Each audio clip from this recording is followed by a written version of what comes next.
The Hexatrek, a 3,034 kilometre hike that goes through France. It includes the Alps and the Pyrenees and finishes at the Atlantic Ocean. I plan to hike every kilometre of this epic trail, and I'm starting in the northern terminus in the little town of Wissembourg. This is going to be my longest ever solo through hike, and I plan to wild camp wherever I can on the trail. Like all good adventures, they always start with a big travel day, and this one was no different. I took a 17-hour coach trip to Strasbourg in France, and then I took a short train journey to Wissembourg, and then a short 2-kilometre hike to get myself to the start. And I finally arrived at the start of the Hexatrek, which is on the France-German border, and I found the famous postbox with the starter book inside, and I added my name along with everybody else starting this year. Start point of the Hexatrek, and I'm off.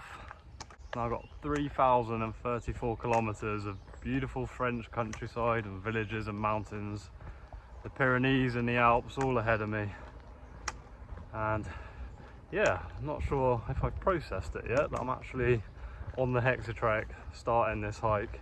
It's going to take me about 4 or 5 months, and just taking it one step at a time at the moment. It's pretty daunting to think about the whole trail as a whole. It's absolutely massive.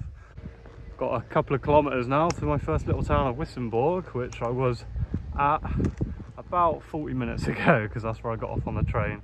Hiked up a road, got to the start, and now hiking back to Wissembourg. Awesome. Looking forward to this one. This is going to be quite the adventure.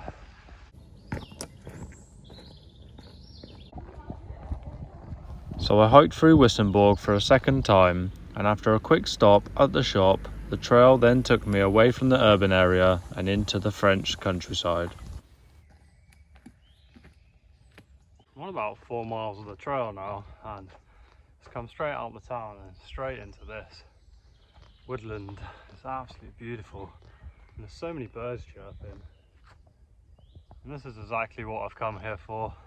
Weeks and weeks of being immersed in nature, and it's straight away putting me straight into the wilderness. It's awesome. What a start to the Hexatrek. It's really hot though, it's really muggy. I'm pretty thankful for this tree cover at the moment.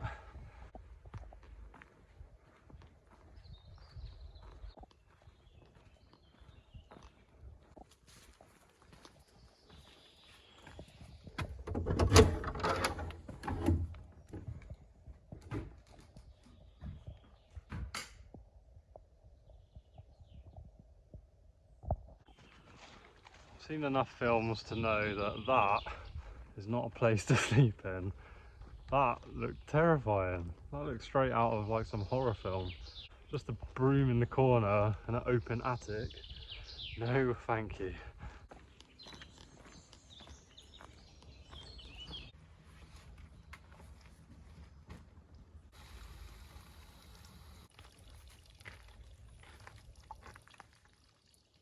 I know sometimes drinking water can be a little bit cloudy, but that was just a bit too cloudy for me. So I've just run it through the filter and it looks clear now.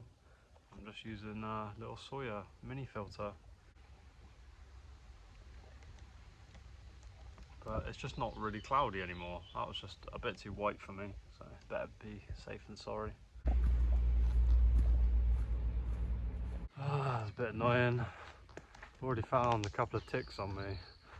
They haven't latched on, they were just crawling up me. I found one on the back of my neck, I felt it, and it was a really big one as well. And one crawling up my leg, and I found a couple of smaller ones as well, just on my backpack. I think because this area is just really wooded, they're just picking up ticks. So that's going to be the one annoying thing about the Hexatrek. So I just have to keep checking myself, do a really good tick check every night. A bit annoying, but here's what it is.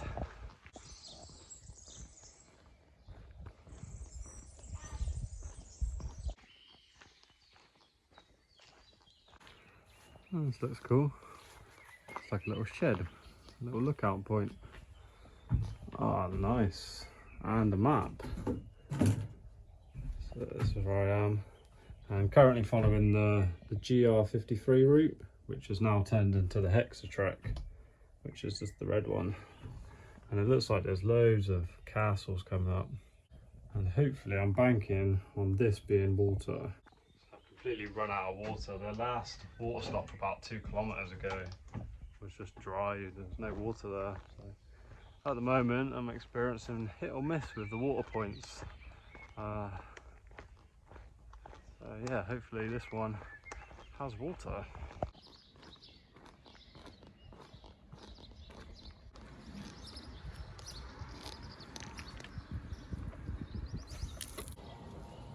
So with my water bottles now full, and after a quick break I continued on. At this point I started to really enjoy being in another country and looking at the architecture of these beautiful French villages that I was hiking through.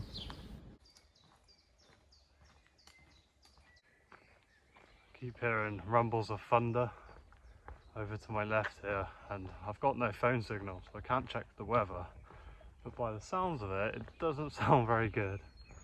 And it's looking a bit grey as well above me.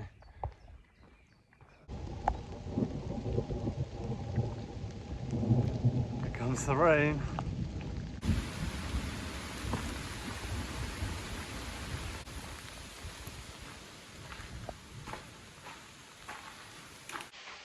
Wow, what a find! Just found this little shelter just in the nick of time, because it is absolutely peeing it down. And just like that, the storm had rolled over and the sun came out.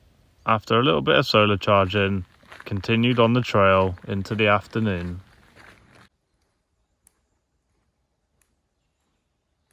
Then I started to see the 13th century castles that were all over this area.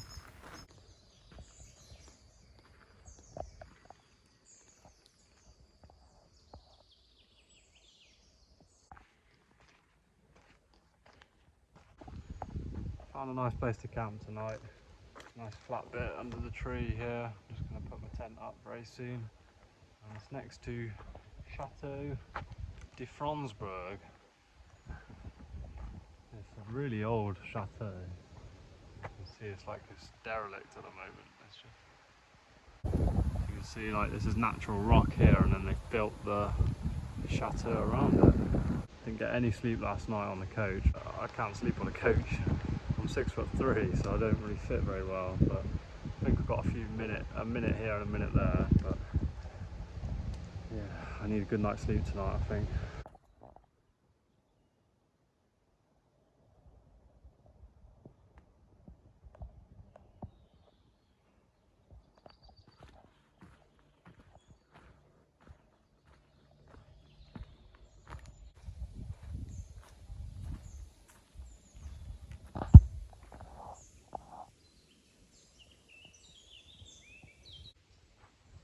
I read online that this area in northern France has got the highest concentration of castles, of old 13th century castles, of anywhere in the world. And I'm on 3 miles at the moment today, and I've now gone I can't get my words out. I've now gone past 4 chateaus.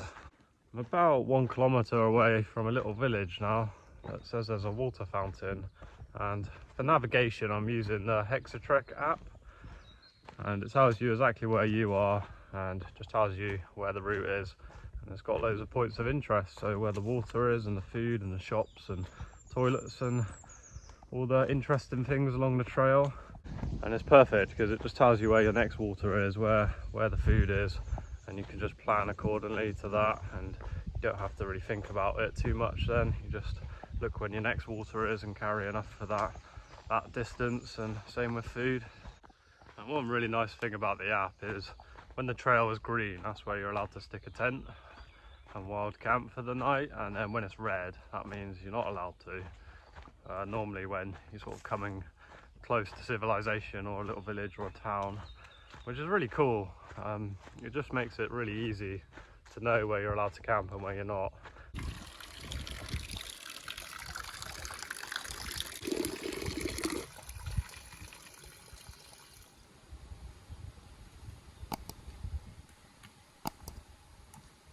The first miles of this trail were beautiful. It was just lush green forests, beautiful views, and there was a lot of wildlife to see.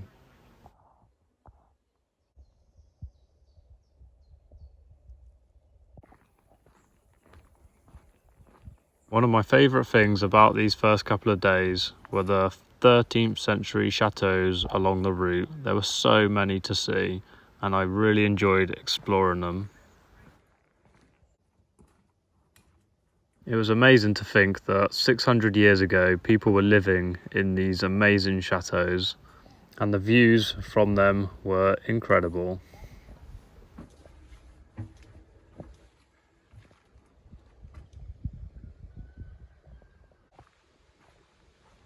After a lot more woodland hiking, I finally arrived in town for a much needed resupply. Making my way out of town now. I think the town's name's called Liederbronn-le-Bains. Probably butchered that. My French is absolutely terrible. It's been a tough day today. I haven't really had a break. I've just been plodding because I really wanted to get to this town and I wasn't sure when the shops closed. So I wanted to make sure I got here on time. And it's 7:30 now. I had a nice 2-hour break as well in the town, eating loads of food, so I feel re-energized. And I'm not going to go too much further today. I'm on 18.8 miles and I don't really have I'm just being harassed by flies. I don't really have a daily target to hit each day mileage wise, but it's always nice to get to 20 miles, but I'm not planning to do 20 miles every day, but it's just a nice round figure to aim for. By the looks of it, it's going to be going up a small mountain to get to somewhere to camp, I think. I found a nice place to camp, got my tent up, and I've got a bench as well, which is a lovely little luxury. And the Hexatrek is just here. You can hear a woodpecker off in the distance. And it's just gone 9 o'clock now, so the sun's going to be setting very soon. You can sort of see a little bit of the sunset through the trees here. But it's going to be dark in about an hour. Hope you've enjoyed the first 2 days of my hiking adventure. Unfortunately, I'm not going to vlog every single day on this hike, unlike my other hikes. But I'm going to vlog as much as I can and share this awesome trail with you guys. I'm going to leave it there, and hopefully I'll have a nice comfortable night in the woods here. And I'm going to get in my tent in a minute because there's a fly that's flying around and annoying me. So thanks for watching, and I'll see you on the next vlog.